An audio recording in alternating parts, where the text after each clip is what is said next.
안녕하세요, 신쌤입니다. 이번 주에 정말 눈이 많이 왔죠? 눈 때문에 불편을 겪으신 분들도 계실 것 같아서 좀 조심스럽지만 저는 이번 눈이 그렇게 아름답더라고요.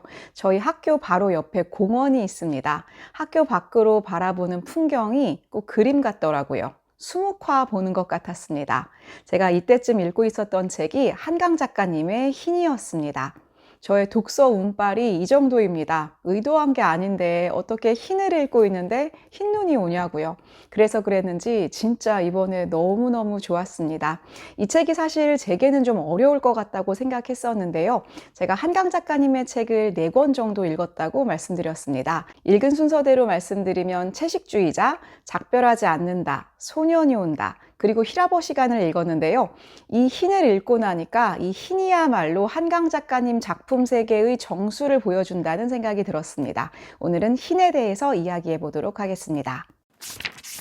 흰은 한강 작가님의 소설이라고 되어 있는데요. 저는 이게 소설이 맞나? 이런 생각을 많이 했습니다. 소설이라고 볼 수도 있고요. 시라고 볼 수도 있고, 에세이라고 볼 수도 있고, 또 일기라고도 볼 수 있을 것 같습니다. 그러니까 이 책은 한강 작가님의 내밀한 이야기, 마음 깊은 곳의 생각, 그리고 세계관을 그대로 보여주는 책이라고 생각이 듭니다.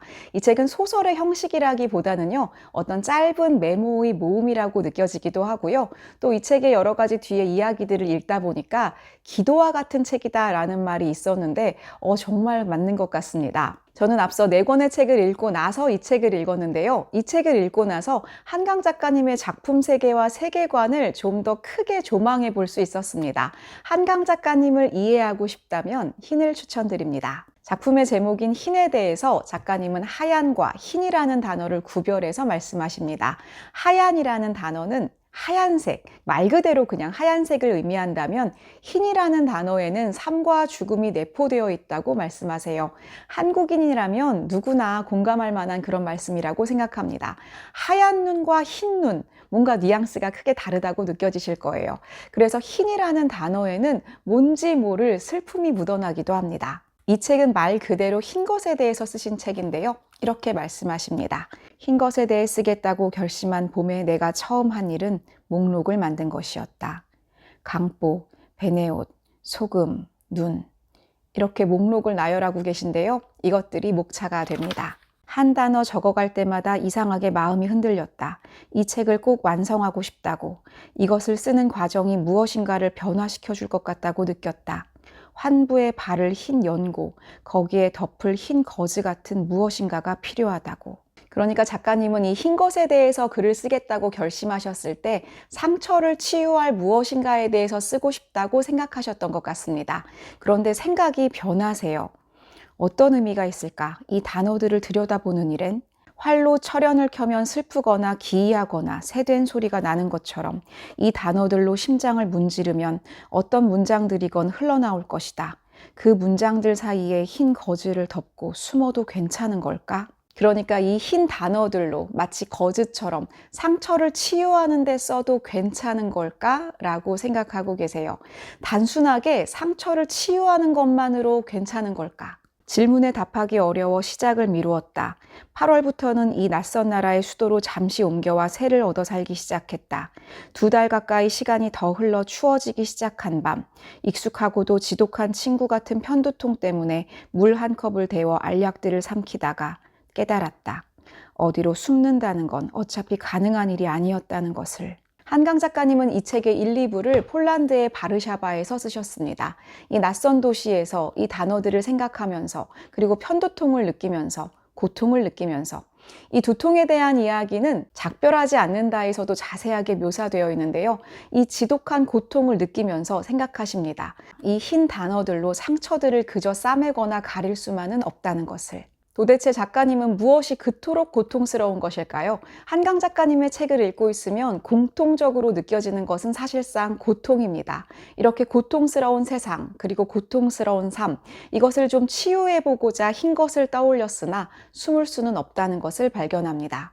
이 책의 주인공은 2명 또는 1명입니다. 1명은 나라고 지칭되는 작가님 자신이고요. 또 1명은 아주 어릴 때 죽은 아기, 작가님의 언니입니다. 주인공의 어머니가 23살에 낳은 첫 아기. 이야기는 너무 일찍 나왔고요. 주변에 아무도 없었습니다. 어머니는 혼자서 이 아기를 낳고 강보에 쌓은 다음에 이렇게 말했습니다. 죽지 마, 제발 죽지 마. 하지만 이 아기는 어머니의 품속에서 2시간 만에 죽고 맙니다. 이렇게 태어나자마자 죽은 언니와 지금 살아있는 나. 주인공인 나는 만일 이때 언니가 죽지 않았다면 자기는 이 세상에 없었을 거라고 생각합니다. 그리고 이 언니에 대한 부채감이 이 책 전체에 흐르고 있어요. 지금 살아있는 내가 가지고 있는 부채감입니다. 즉, 지금 내가 살고 있는 이 삶은 누군가를 대신 살고 있는 삶이다. 나 대신 죽은 자를 위한 애도가 이 책 내내 흐르고 있습니다. 그리고 그것은 이 흰에만 나타나고 있는 주제의식이 아니라 한강 작가님의 모든 책에 흐르고 있는 그런 주제의식이라는 생각이 듭니다. 특히 소년이 온다라던가 작별하지 않는다에는 이러한 부채감과 죄책감이 계속해서 흐르고 있어요. 바로 이 시작이 어디였을까를 생각하면 나 대신 죽은 언니에 대한 애도에서 시작됐다라고 생각할 수도 있을 것 같습니다. 태어나자마자 죽은 그 아이는 흰 달떡 같았다고 합니다. 그리고 흰 달떡 같은 그 아이는 하얀 베넷 옷에 쌓여 있었고, 그리고 하얀 강보에 쌓여 있었습니다. 이 흰 것이라는 것은 그러니까 죽은 연약한 것들에 대한 애도인 것이죠. 모든 문장이 아름답고 모든 내용이 가슴을 파고들지만 최근에 눈이 많이 왔으니까요. 요 눈보라를 읽어보도록 하겠습니다. 몇 년 전 대설주의보가 내렸을 때였다. 눈보라가 치는 서울의 언덕길을 그녀는 혼자서 걸어 올라가고 있었다. 우산을 썼지만 소용없었다. 눈을 제대로 뜰 수도 없었다. 얼굴로, 몸으로 세차게 휘몰아치는 눈송이들을 거슬러 그녀는 계속 걸었다. 알 수 없었다. 대체 무엇일까? 이 차갑고 적대적인 것은, 동시에 연약한 것, 사라지는 것, 압도적으로 아름다운 이것은. 한강 작가님의 책에는 계속해서 눈에 대한 이미지가 강렬하게 등장하는데요. 제가 작별하지 않는다에서 이 눈에 대한 이미지에 대해서도 말씀드린 적이 있습니다. 이 눈이 가지고 있는 2가지 의미가 있는데요. 정말 차갑고 적대적인 것, 그리고 연약하고 아름다운 것. 이 눈처럼 이렇게 2가지 이미지를 동시에 보여주는 것이 또 있을까요? 최근에 눈이 많이 왔는데 그때도 생각했습니다. 눈이 많은 사람들에게 피해를 주기도 하지만 또 이렇게 아름답고 연약하고 이렇게 포근해 보이기까지 할 수 있을까? 제가 이 책을 읽으면서 이 책 자체가 눈과 같다는 생각을 했는데요. 이번에 내린 눈과 같다고 생각했습니다. 눈에 2가지 종류가 있다고 하죠. 무거운 눈과 가벼운 눈이 있다고 합니다. 이번에 온 눈이 무거운 눈, 즉 습설이었는데요. 이 책은 마치 습설과 같은 그런 책이었습니다. 이 책을 읽으면서 너무나 슬퍼서 소년이 온다를 읽을 때처럼 막 엉엉 울면서 읽게 되지는 않습니다. 다만 어떤 느낌이 드냐면요. 이 습설이 오고 있는 이 차가운 겨울에 눈을 이렇게 뜨면서 창밖을 보고 있다가 가만히 눈을 감으면 2 눈꺼풀 사이로 차가운 느낌의 물방울이 맺히는 그런 느낌입니다. 그 차가운 물기, 눈을 감을 때마다 느껴지는 그 차가운 물기는 엉엉 우는 그런 눈물과는 좀 다릅니다. 이 책은 그래서 한 번의 눈물이 될 수는 없는 것, 계속되는 끝없는 애도가 이어지는 것으로 읽힙니다. 한강 작가님의 책을 읽을 때마다 제가 작가님에게 느낀 것은 나는 왜 살고 있는가에 대한 죄책감과 부채감이었어요. 어떤 책을 읽어도 그게 저는 좀 느껴지더라고요. 그리고 떠올랐던 건 알베르 까뮈의 시지프 신화였습니다. 우리는 왜 살고 있는가? 우리가 왜 자살하지 않고 이렇게 살고 있는가에 대한 탐구가 저는 한강 작가님에게도 느껴졌습니다. 제가 그 깊은 뜻을 잘 알 수는 없겠지만 내가 인간이라는 존재 자체의 근원적인 부채감, 이것이 삶을 고통스럽게 하는 반면 또 살아가게 만드는 그런 원동력이 될 수도 있겠다라는 생각이 듭니다. 제가 최근에 산 이 흰 뒤편에는요, 권희철 문학평론가님의 해설과 작가님의 말이 들어 있습니다. 저 이 해설이 정말 좋았어요. 이 해설의 제목이 우리가 인간이라는 사실과 싸우는 일은 어떻게 가능한가? 그래서 한강 작가님의 작품들을 이 흰뿐만 아니라 여러 가지 작품들과 함께 한강 작가님이 품고 있는 질문을 함께 다루고 있습니다. 그리고 이 해설을 읽으면서 제가 좀 막연하게 생각했던 것들이 명료하게 다가와가지고 너무 좋았어요. 그래서 이 책의 해설도 꼭 한번 읽어보시면 좋을 것 같습니다. 작가님은 자신의 작품들이 질문으로 받아들여지기를 바란다고 말씀하셨다고 합니다. 채식주의자에서는 이토록 폭력과 아름다움이 뒤섞인 세계를 견딜 수 있는가? 껴안을 수 있는가? 와, 이 질문을 읽고 제가 정말 감탄했잖아요. 채식주의자는 정말 이 질문을 탐구하는 그런 작품이 맞는 것 같습니다.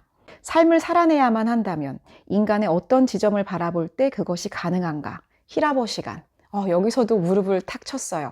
뭔가 그 작품이 오롯이 딱 드러나는 그런 느낌을 받았습니다. 내가 정말 인간을 믿는가? 이미 나는 인간을 믿지 못하게 되었는데 어떻게 이제 와서 인간을 믿겠다고 하는 것일까?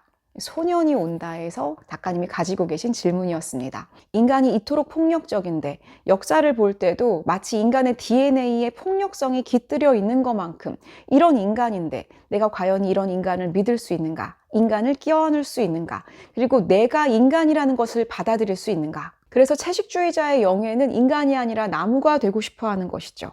인간적 상황이 인간 이외의 것들, 심지어 다른 인간들을 파괴하면서만 유지될 수 있는 것이라면 인간적 상황으로부터 빠져나오지 않는 것이 윤리적으로 가능한가? 존엄을 지키기 위해서는 인간적 상황으로부터 빠져나오는 것, 그 외에 다른 길이 있는가? 과연 인간적 삶을 껴안는 것이 가능한 것인가?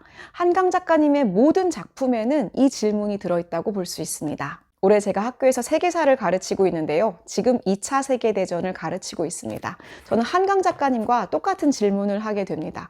어떻게 인간이 이렇게 잔인할 수 있는가? 또는 잔인성이라는 것은 인간 본연의 본능인가? 인간이라는 것을 어떻게 껴안을 수 있는가? 그리고 나의 삶을 어떻게 계속해서 유지할 수 있는 것인가?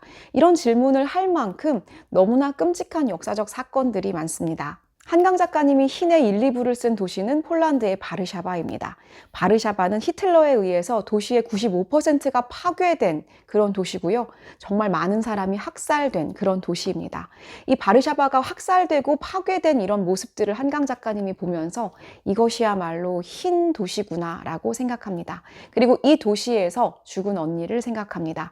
그리고 한강 작가님은 흰에 대해서 생각하게 됩니다. 파괴된 연약한 것, 나 대신 죽은 사람을 위한 끝없는 애도, 이것을 시작하기에 바르샤바만한 도시는 없을 거란 생각이 듭니다. 사실 이 세상의 모든 폭력으로 희생된 모든 인간들은 나 대신 희생된 사람이라고 봐도 무방할 겁니다. 내가 그 자리에 없었을 뿐이니까요. 그래서 거기서 우리가 가져야 하는 죄책감, 아니 죄책감이 아닌 부채감과 책임감, 이것이 바로 우리가 살아가는 힘이 될 수 있는 것이죠. 이 사람들은 자신의 책임이 아닌 것을 자신의 책임으로 떠맡고자 했다. 군인들의 총에 맞은 사람들의 죽음이 자신의 책임이라는 듯 그 죽음에 온 힘으로 마음 쓰면서 어찌해 볼 수 없는 일에 자신의 삶을 걸었거나 삶의 경로를 이탈시켰다. 그들이 한 일은 그들 자신이 인간이라는 사실과 싸움으로써 인간적인 어떤 것을 보존한 것이다. 소년이 온다에 등장하는 인물들은 살아있는 것을 치욕으로 여기기까지 합니다. 그들의 죽음을 자신의 책임으로 떠맡으면서 그렇게 애도하는 것이죠. 그러나 우리가 눈을 뜨고 있는 한 소년이 함께 온다. 죽어가는 타인이 언제나 함께 온다. 이 소년과 만날 때 소년이 그랬던 것처럼 타인의 죽음에 온 힘으로 마음 쓰느라 우리의 실존이 근본적으로 의문에 붙여진다는 사실을 받아들이고 우리 스스로를 뛰어넘을 때 우리 또한 인간이라는 사실과 싸우면서 인간의 삶을 껴안을 수 있게 되는 것이다. 우리가 인간이라는 사실과 어떻게 싸울 것인가? 인간의 삶을 어떻게 껴안을 수 있는가? 언제나 이미 도래하고 있는 소년, 죽어가는 타인과 만나면서 이 해설을 읽으면서 왜 제목이 소년이 온다인지 알았습니다. 소년을 기억하라가 아니라 소년이 온다. 소년은 도래한다. 나를 대신 죽은 타인과 마주치는 것, 그것이 이 책임감이, 이 치욕이 또는 이 부채감이 우리를 구원하는 구원일 수도 있다는 것, 저는 그런 생각을 하게 됐습니다. 처음 작가님께서 흰 것에 대해서 쓰고 싶다고 생각하셨을 때 그때는 상처를 싸매고 감싸는 흰 거즈와 같은 것으로 이야기가 시작되신 것 같습니다. 하지만 작가님은 곧 생각하게 되셨어요. 상처는 가릴 수도 싸맬 수도 없다는 것을요. 흰 것에는 색깔이 없습니다. 이 흰 것은 모든 색을 포용할 수 있고 모든 것을 받아들일 수 있고 모든 것을 다시 시작할 수 있는 것입니다. 이것은 고통스럽고 힘든 과정이기도 하지만 그리고 우리가 느끼는 이 부채감은 고통스럽고 괴로운 것이지만 그것이 또한 우리에게 구원이 될 수 있고 계속해서 살아가게 되는 힘이 된다는 것, 작가님은 그렇게 생각하신 것이 아닐까 싶습니다. 흰의 마지막 페이지는 모든 흰입니다. 마지막 문단만 읽어드리도록 하겠습니다. 자작나무 숲의 침묵 속에서 당신을 볼 것이다. 겨울 해가 드는 창의 정적 속에서 볼 것이다. 비스듬히 천장에 비추어진 광선을 따라 흔들리는 빛나는 먼지 분말들 속에서 볼 것이다. 그 흰, 모든 흰 것들 속에서 당신이 마지막으로 내쉰 숨을 들이마실 것이다. 우리는 우리 대신 죽은 타인이 마지막으로 내쉰 숨을 들이마시면서 그렇게 살아갑니다. 그 숨의 힘으로 이토록 폭력과 아름다움이 뒤섞인 이 모순된 세계를 견디며 살아갑니다. 이제 첫눈이 시작되었으니 이번 겨울 또 계속해서 눈이 오겠죠? 눈이 오는 날 한번 읽어보시기를 권합니다. 한강 작가님의 흰입니다. 저는 다음에 다른 책으로 찾아오도록 하겠습니다. 감사합니다.